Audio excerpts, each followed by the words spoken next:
अस्सलाम, welcome back to my channel study with Nadia में मैं हूं आपके साथ।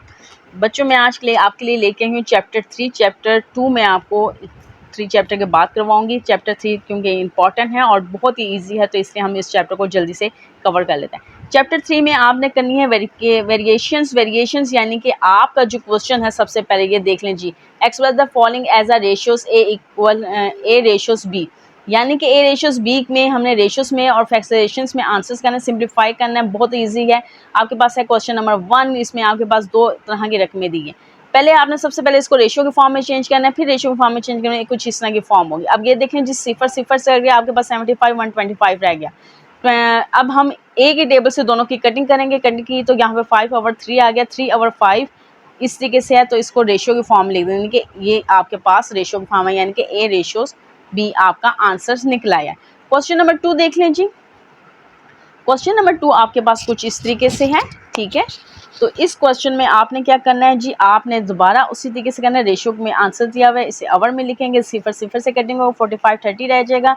इन दोनों को हम इस तरीके से सॉल्व कर लेंगे और ये 3/2 आपका इस तरीके से हम चेंज कर लेंगे। यहाँ पे आपने जो मेन चीज़ है कि ये सेंटीमीटर में और ये मीटर में है, तो 1 मीटर इक्वल होता है 100 सेंटीमीटर और 3 मीटर इक्वल होगा 300 सेंटीमीटर में। तो यहाँ पे 3 मीटर को हमने सेंटीमीटर में चेंज करके पहले आपने चेंज करना, उसके बाद आपने सॉल्व करना है, ठीक है। क्वेश्चन नंबर 3 के ऊपर आ जाए जी। यहाँ पे अब आपको दिया हुआ उन्होंने केजी, तो यहाँ पहले आप देखेंगे 1 kg इक्वल होता है 1000 ग्राम में और 4 kg इक्वल होगा 4000 ग्राम में, ठीक है। अब मैं यहाँ पे अगर चेंज करूँ 4 kg और 2 kg और 50 ग्राम्स में, यानी कि 2000 ग्राम्स होंगे, ठीक है। 2 है ना, 2 को जब मैं 1000 ग्राम से मल्टीप्लाई करूँगी इसको, ठीक है, तो ये 2000 हो जाएंगे और प्लस 75 ग्राम्स, तो इक्वल हो गया हमारे पास क्या 2750 ग्राम्स। अब 4 kg था, इसको भी मैंने मल्टीप्लाई कर दिया और मैंने ग्राम्स में कर दिया, ठीक है। अब हम इस तरीके से इनको लिख लेंगे, 0 से सिफर से कट जाएगा और बाकी रकम इस तरीके से आएगी, सेम कटिंग करते जाएंगे और हमारे पास ये आंसर निकलेगा और फिर इसको रेशियो फॉर्म में आप लिख दे लीजिएगा। क्वेश्चन नंबर 4 ये भी बहुत आसान है, इसमें मिनट और सेकंड्स दिए हैं, तो यहाँ पे आप देख लेंगे 1 मिनट में आपके पास होते हैं 60 सेकंड्स और 27 मिनट्स आपके पास, जैसे कि उन्होंने यहाँ पर 27 मिनट्स 30 सेकंड है, तो 27 मिनट्स में आपके पास कितने सेकंड होंगे 1620 सेकंड प्लस 30। बेशक आप कैलकुलेटर कर लें। और 1 आवर में आपके पास 60 मिनट्स होते हैं। जब 60 मिनट को 60 से करेंगे तो 36 आपके पास सेकंड्स आ जाएंगे। अब ये हमने इसको सॉल्व कर लिया है, इसी के सॉल्व करने के बाद इसके आपस में कटिंग करेंगे, कटिंग करते जाएंगे और ये हमारे पास आंसर आउट हो जाएगा। क्वेश्चन नंबर 5 है 75 डिग्री और दूसरी साइड पर 225 डिग्री। अब दोनों सेम है, डिग्री की फॉर्म है, तो आपस में लिखेंगे, कटिंग करेंगे। 5 के टेबल से कटिंग होती है, 1 बाय 1 कटिंग कर रही हूँ। 1545 आया, उसकी कटिंग 1/3 आया, 1/3 को फिर रेशियो की फॉर्म में लिख देंगे। नेक्स्ट क्वेश्चन पे आ जाएं। क्वेश्चन नंबर 2 है। क्वेश्चन आप अपनी बुक से देख लीजिएगा, मैंने ऊपर लिखा नहीं है, लेकिन इसमें आपने सबसे पहले मालूम करना है boys to total students. Total student आपके पास 16 थे, गर्ल्स आपके पास 25 है, तो बॉयज़ आपने मालूम करने थे, तो बॉयज़ के लिए आप टोटल और में से गर्ल्स को माइनस करें, 35 आपके पास बॉयज़ आ जाएंगे। फिर आप क्या करेंगे, बॉयज़ और टोटल को दोनों को रेशियो फॉर्म में लिखेंगे, दोनों की आपस में कटिंग करेंगे, तो 7/12 आपके पास ये आ जाएगा। इसका दूसरा पॉइंट है बॉयज़ टू गर्ल्स का, तो यहाँ पे बॉयज़ और गर्ल्स की हमने वैल्यू लिखी है, यानी कि 35 बॉयज़ थे, 25 क्लास में गर्ल्स हैं। दोनों की कटिंग करने के बाद 7 और 5 यानी कि 7/5 इसका आंसर है। नेक्स्ट क्वेश्चन नंबर 3 है। क्वेश्चन नंबर 3 भी बहुत ही आसान सा है। क्वेश्चन आप अपने बुक से नोट कीजिए। यहाँ पे देखें मैंने इसका सेम आंसर लिख दिया, इसको इसके साथ मल्टीप्लाई करती जाऊँगी। 4 3 12, 5 3 15y और ये 2x - 7y, ठीक है जी। अब हम क्या करेंगे, x की वैल्यू दोनों एक साइड कर देंगे, y की वैल्यू एक साइड कर देंगे। ये 10 में से माइनस हुए 2 तो 10x हो गया और 50 में से माइनस हुए 7 तो 8y हो गया। अब y और x जो है हम इस y को इस साइड ले होंगे, 10 को साइड लेंगे, इनकी आपस में कटिंग करेंगे, रेशियो फॉर्म्स में फिर लिखेंगे कि x रेशियो y इक्वल है 4:5 के। क्वेश्चन नंबर 4 आ जाए। According to the given conditions, हमें ये गिवन कंडीशंस उन्होंने दी हुई है 2p + 5 रेशियोज 3p + 4 इक्वल है 3:4 के। इसको हम जो है इस तरीके से फॉर्म में लिख लेंगे, ठीक है। उसके बाद क्या करना है, आपस में इसको इन दोनों को आपस में क्रॉस मल्टीप्लिकेशन करेंगे। मल्टी करने के बाद अब देखें जी यहाँ पे इसको 3 को इसके साथ 3 3 ज़ा 9p प्लस 3 4 ज़ा 12p 4 2 ज़ा 8p 5 4 5 ज़ा 20 आ गया। आप इसमें इसी के से लिखेंगे, p की वैल्यू एक साइड पे ले आएंगे, दूसरी वैल्यू एक साइड पे चली जाएगी। अब यहाँ पे ये प्लस में था, यहाँ जाके ये माइनस में हो गया, यहाँ ये प्लस में, यहाँ जाके ये माइनस में हो गया। p 9p में से 8p माइनस का तो सिर्फ 1p रह जाएगा, 1 की वैल्यू यानी 1 लिख दी और इक्वल यहाँ पे हमारे 20 से 12 गया तो 8 आ जाएगा, यानी कि p इक्वल है 8 के। फिर इसको आप रेशियो की फॉर्म में लिख लें, ठीक है जी। यानी कि p की वैल्यू जो हमारे पास निकली है हमने लिख दी है। क्वेश्चन नंबर 5 पे आ जाए जी। Given according to the given condition, ये हमें उन्होंने कंडीशन दी हुई है, इसको सबसे पहले हमने इसकी को जो है इक्वल के अवर फॉर्म में लिख लिया। फॉर्म में लिखने के बाद आपस में इसकी मल्टीप्लिकेशन क्रॉस मल्टीप्लिकेशन की है। क्रॉस मल्टीप्लिकेशन करने के बाद x की वैल्यू एक साइड कर लेंगे और दूसरी वैल्यू साइड पे ले आएंगे। x की वैल्यू एक साइड पे कर देंगे, ठीक है जी। यहाँ पे x रह जाएगा, 7 इस साइड पे मल्टीप्लाई हो रहा है, उस साइड पे जाके डिवाइड हो जाएगा, तो उनकी कटिंग में x इक्वल हो गया 1 के। बहुत आसान क्वेश्चन, देखें कितनी जल्दी जो है ना सॉल्व होते जा रहे हैं। तो क्वेश्चन नंबर 6 पे आ जाए जी। क्वेश्चन नंबर 6 में हमें दिया हुआ है लेट द नंबर बी। ये है हमारे पास कुछ इस तरह की according to the given condition हमारे पास कुछ रेशियोज जो उन्होंने हमें दी हुई है क्वेश्चन में, कोई ये फॉर्म है।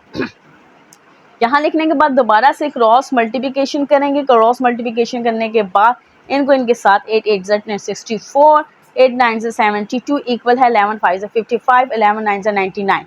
अब हम क्या करेंगे जी, 64 x और दोनों वहाँ पे माइनस प्लस में है, हम यहाँ पे माइनस में आ जाएगा 55x इस साइड पे ले आएंगे और इक्वल करके बाकी रकम लिख देंगे। इसके बाद वही काम जो हम पीछे से करते आ रहे हैं, हमने कटिंग किया, कटिंग करने के बाद हमारे पास 3 निकल आएगा, ठीक है। अब हम यहाँ पे क्योंकि उन्होंने हमें यहाँ पे नंबर्स दिए हुए थे फर्स्ट सेकंड, ठीक है ना, तो फर्स्ट नंबर है 5x। अब ये जो x की वैल्यू 3 निकली, हमें यहाँ पे 3x की वैल्यू पुट करते जाएंगे, 5 3 ज़ा 15 फर्स्ट नंबर, सेकंड था 8x, 8 3 तो 24 हो जाएगा और द रिक्वायर्ड नंबर इज 15 और 24 is that, this is our required number. ये आपका आंसर हो गया। क्वेश्चन नंबर 7 करते हैं। क्वेश्चन नंबर 7 में आपने जो हमें उन्होंने दी हुई है लेट दी नंबर, हमने ये एक नंबर ले लिया है। उसके बाद हम अकॉर्डिंग टू द कंडीशन हमने इस जो है फॉर्म को कुछ इसी के रेशियोज में बनाया। यहाँ पे बनाने के बाद इनकी क्रॉस मल्टीप्लिकेशन की। क्रॉस मल्टीप्लिकेशन करने के बाद इनको आपस में एक दूसरे मल्टीप्लाई करने के बाद कुछ ये रकम निकली। एक्स की वैल्यू एक साइड पे कर देंगे, दूसरी वैल्यू को साइड पे कर देंगे और यहाँ पे इसी तरीके से इनकी कटिंग कर देंगे, ठीक है जी। कटिंग करने के बाद हमारे पास x की वैल्यू 2 निकला जाएगा। फर्स्ट नंबर इज़ 4x, तो 4 2 ज़ा 8। सेकेंड नंबर इज़ 13x, तो 13 2 ज़ा 26। तो हमारे पास रिक्वायर्ड नंबर थे 8 और 26। Question number 8। अब यहाँ पे जो है ना ये क्वेश्चन थोड़ा सा चेंज है लेकिन बहुत ही आसान है। यहाँ पे आपको उन्होंने 8 kg मैंगो की कीमत उन्होंने कहा हुआ है और हमने वो फाइंड करनी है। तो हमने यहाँ पे कुछ इस तरीके से फॉर्म बना लेंगे। तो ये हमारे पास हो गया 8 kg mango, 5 kg mango. Cost हमारे पास 8 kg मैंगो की नहीं है तो उसकी जगह x लिख दें।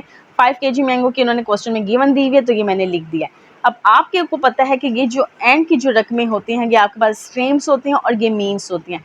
तो हम प्रोडक्ट ऑफ एक्सट्रीम्स और प्रोडक्ट ऑफ मीन्स का फार्मूला लगाएंगे, यानी कि इस साइड पे लिख देंगे। इन दोनों रकमों को एक साथ मल्टीप्लाई करेंगे, इन दोनों रकमों को एक साथ मल्टीप्लाई कर देंगे। जब ये मल्टीप्लाई होंगी तो कुछ फॉर्म इस तरीके से आ जाएगी, ठीक है। अब यहाँ का जो 5 है वो इधर मल्टीप्लाई होता है तो उधर जाके डिवाइड होगा। इनकी आपस में कटिंग करेंगे तो हमारे पास 400 x की वैल्यू 400 आएगी, यानी कि 8 kg की 400 आएगी। क्वेश्चन नंबर 9 में आ जाए। गिवन डेट हमें a रेशियोज b इक्वल है 7:6 के। इस तरीके से किया। अब ये फॉर्म कुछ हमारे पास इस तरीके से दी हुई है जो हमने मालूम करनी है, ठीक है। यहाँ आपको पता चल गया a की वैल्यू b की वैल्यू आपके पास आ गई है, ये आप लिखेंगे, ठीक है। डिवाइडिंग नोमेरियर, ये देखें जी। अब आपने क्या करना है, यहाँ पे ऊपर नीचे रख के इसको डिवाइडेड कर देना है। इस तरीके से इनकी कटिंग होती जाएगी, ठीक है। आपके पास ये फॉर्म आ गई, इसको हम सॉल्व करते जाएंगे। सिंपल 21 + 30, ठीक है, ओवर 6 है। 42 - 35 ओवर 6 है, ठीक है। इन दोनों को प्लस करेंगे 51 ओवर 6 और इन दोनों का आपस में माइनस करेंगे 7 ओवर 6 है। अब देंगे इन दोनों के नीचे 6 सेम है। अब हम इस फॉर्म को इस तरीके से फॉर्म में लिख देंगे। 6 6 से कट जाएगा, 51 ओवर 7 आ जाएगा, 51 ओवर 7 ये रेशियो इसका आंसर है। क्वेश्चन नंबर 10 देख लें बच्चों। इसमें आपको उन्होंने बहुत ही सिंपली ये क्वेश्चन दिया हुआ, इसके चंद पार्ट हैं, हम कर लेते हैं। ये क्वेश्चन है आपके पास, ठीक है। ये आपको वैल्यू दी हुई, हमने इसी वैल्यू को नीचे लिखने के बाद आपस में इनकी क्रॉस मल्टीप्लिकेशन कर ली, ठीक है जी। क्रॉस मल्टीप्लिकेशन करने के बाद यहाँ पे ये जो 4 था इधर आके डिवाइड हो जाएगा, इनकी आपस में कटिंग होगी। 4x इक्वल हो गया 7 के, तो यहाँ पे 4x इक्वल है 7 के। अब यही रकम हमें दी और उन्होंने कहा कि ए वाई की वैल्यू मालूम करनी है। अब ये रकम लिखिए, इसी तरीके से क्रॉस मल्टीप्लिकेशन की है, इसकी करने के बाद की फॉर्म इस तरीके से निकलेगी, इसकी कटिंग इसके साथ हो जाती है, ठीक है। क्योंकि हमने ए वाई को यहाँ छोड़ दें, इस 5 को हमने इसके नीचे ये मल्टीप्लाई और यहाँ डिवाइड कर देंगे। करने के बाद 3x 36 है, 3bx है और 3x है, ठीक है जी। और इन दोनों को जब हम आपस में करेंगे तो हमारे पास 9bx आ जाएगा, यानी कि यहाँ पे आंसर आ जाएगा 9bx। नेक्स्ट क्वेश्चन पे चलते हैं बच्चों। नेक्स्ट क्वेश्चन में हमने 5q की वैल्यू मालूम करनी है, क्रॉस मल्टीप्लिकेशंस करनी है, सॉल्व करते जाना है। यहाँ का जो 5 है, यहाँ पे इसको 5 को हम साइड पे रहने देंगे क्योंकि हमें यहाँ पे 5q ही चाहिए, ठीक है। इसको नहीं चेंज करना। इन दोनों को हमने ऊपर नीचे करके कटिंग करेंगे, हमारे पास फिर इस तरीके से आंसर आ जाएगा। इनके 5q इक्वल होगा 4l के, ठीक है जी। क्वेश्चन नंबर 11 पे आ जाए। क्वेश्चन नंबर 11 में आपको क्वेश्चन दिया हुआ है, इसमें प्रोडक्ट ऑफ एक्सट्रीम्स और प्रोडक्ट ऑफ मीन्स आपने करना है, ठीक है। यहाँ पे हमने प्रोडक्ट ऑफ एक्सट्रीम्स और प्रोडक्ट ऑफ मीन्स करके इनको आपस में लिख दे। यहाँ पे इसको इसके साथ 7 3 21x, 7 2 14, 4 2 8, 4 3 12, दोनों साइड पे रकमें लिखी, ये इस रकम आ गई। अब ये 13 यहाँ मल्टीप्लाई होता है, उस साइड पे जाके डिवाइड हो जाएगा। कटिंग करने के बाद x की वैल्यू 2 निकलेगी। इसी का पार्ट 2 है। पार्ट 2 में दोबारा प्रोडक्ट ऑफ एक्सट्रीम्स और प्रोडक्ट ऑफ मीन्स करेंगे, ठीक है। क्रॉस मल्टीप्लिकेशंस उसी तरीके से मल्टीप्लाई करके 3 5 3 15, 5 1 5, 15 में से 10 माइनस के 5 रह गया। यहाँ पे 1 जो था 5 2 10x हुआ, 10x। अब यहाँ पे इनके आपस में कटिंग हो जाएगी, 5 1 5 और x इक्वल हो जाएगा 1 के, ठीक है जी। ये 10x इस साइड पे आ गया और ये वाला 5 इस साइड पे आ जाएगा, ठीक है ना। फिर जब इसमें से 5x आ जाएगा, फिर ये इसमें से कटिंग हो जाएगी। ये भी क्वेश्चन सॉल्व हो गया। इसी का पार्ट 3 देख लेते हैं हम। ये अब हमारे पास थोड़ा सा इसी के से लेंथी से, लेकिन सेम उसी तरीके से, कोई भी टेंशन लेने की जरूरत नहीं है। Product of extreme, product of means लिखेंगे, दोनों को आपस में मल्टीप्लाई कर देंगे। मल्टीप्लिकेशंस करने के बाद आपके पास ये फॉर्म्स आ जाएगी, ठीक है। अब देखें जी, यहाँ पे जब मैंने ये रकमें लिखे तो मेरी ये रकमें आपस में कटती थी, मैंने कटिंग कर दी, 5/3 ये निकलाया।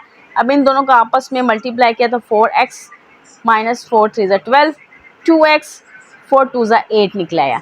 अब ये इसको 3 के साथ और इसको 5 के साथ मल्टीप्लाई किया, हमारे पास कुछ इसी के से बच्चों रकम आ जाएगी, ठीक है। 3 4 12x, 3 12 36, 5 2 10x, 5 8 40। अब यहाँ पे x की वैल्यू एक साइड कर देंगे, दूसरी वैल्यू एक साइड लेंगे। x में से माइनस 2x रह जाएगा और यहाँ पे 76 आ जाएगा। x इधर आएगा, ये 2 यहाँ मल्टीप्लाई होता है, इधर जाके डिवाइड हो जाएगा। कटिंग करेंगे, x की वैल्यू हमारे पास यानी कि आंसर निकल आ जाएगा 38। इसी का नेक्स्ट क्वेश्चन है, हम यहाँ पे ये लिखा हुआ है, यहाँ पे ये मैंने पुट किया हुआ है, लेकिन यहाँ पे इसको बताने से पहले बता दूं, इसमें एक फार्मूला पुट होगा, वो है ये क्यूब का, है ना, क्योंकि इसमें क्यूब यूज हुई है। अब इसमें जहाँ पे क्यूब यूज हुई है वहाँ पे मैंने इस क्यूब के फार्मूले को ओपन कर दिया, ठीक है जी। फिर इसकी आपस में कटिंग कर दी है, ये यहाँ पे कटिंग कर दी, ये निकला। यहाँ पे ये देखें स्क्वायर रूट की का फार्मूला लगाया मैंने और ये यहाँ पे देख लें जी, ठीक है जी। ये होगी है एक्सरसाइज हमारी कंप्लीट। आई होप सो कि आपको अच्छी लगी हो। वीडियो को लाइक शेयर और चैनल को सब्सक्राइब लाजमी कीजिएगा। तो हमें याद रखें, इसके साथ इजाज़त दीजिए। अल्लाह हाफिज़।